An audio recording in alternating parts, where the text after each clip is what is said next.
hunda beena laanala sameena timbonin jaalala hirriba hunda beena laanala sidaabun kaabuu gammachuu lubbuun sidaaboon hayyamtu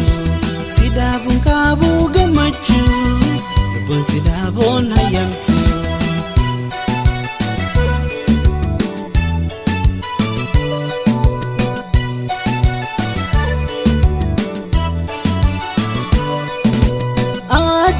Bikimiyo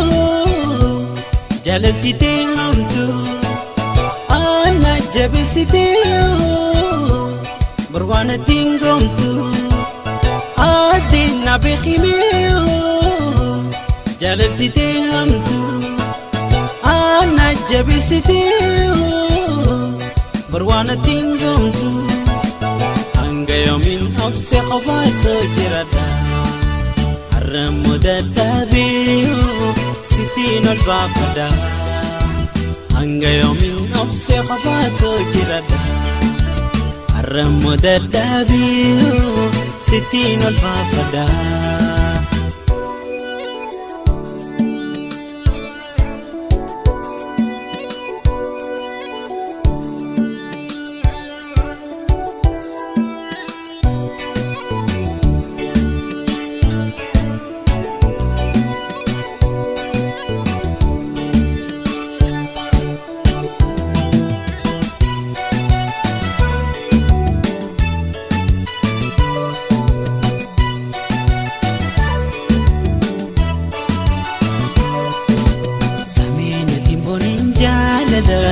Hirriba hunda beena laanala sameena timbonin jaalala hirriba hunda beena laanala sidaabun kaabuu gammachuu lubbuun sidaaboon hayyamtu sidaabun kaabuu gammachuu lubbuun sidaaboon hayyamtu.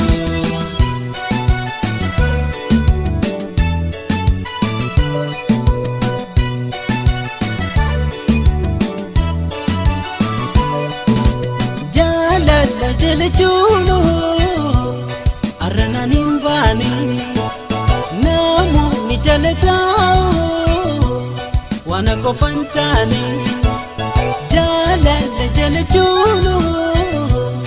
arana nimbani namu wal jalatao wana kofantani sijalachu male khisafi wangaini timboni me atisu nama adantane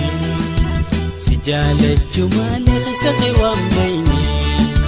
na timboni me bontu nama adantane.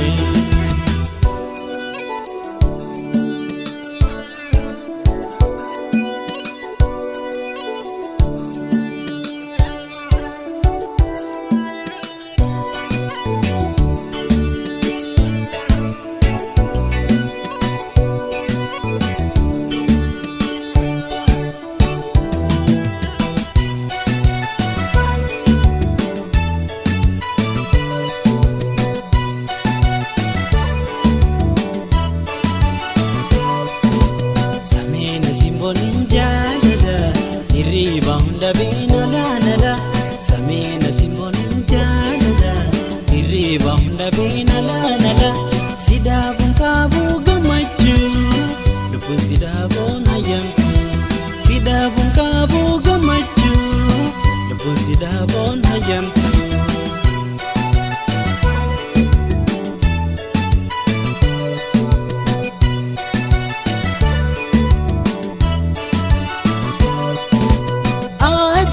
Bikimiyo jalalti tengamtu ana jabisitiyo berwana tingomtu bontu na bikimiyo jalalti tengamtu ana jabisitiyo berwana tingomtu hanga yomin obse qabato jirada Ramudadabiyo sitin albaqada hanga yomin obse qabato jirada Ramudadabiyo sitin albaqada hanga yomin obse qabato jirada Ramadan nabiyo sitin albaqada Anga yomin obse qabato jirada Ramadan Direwud subscribe nugoda.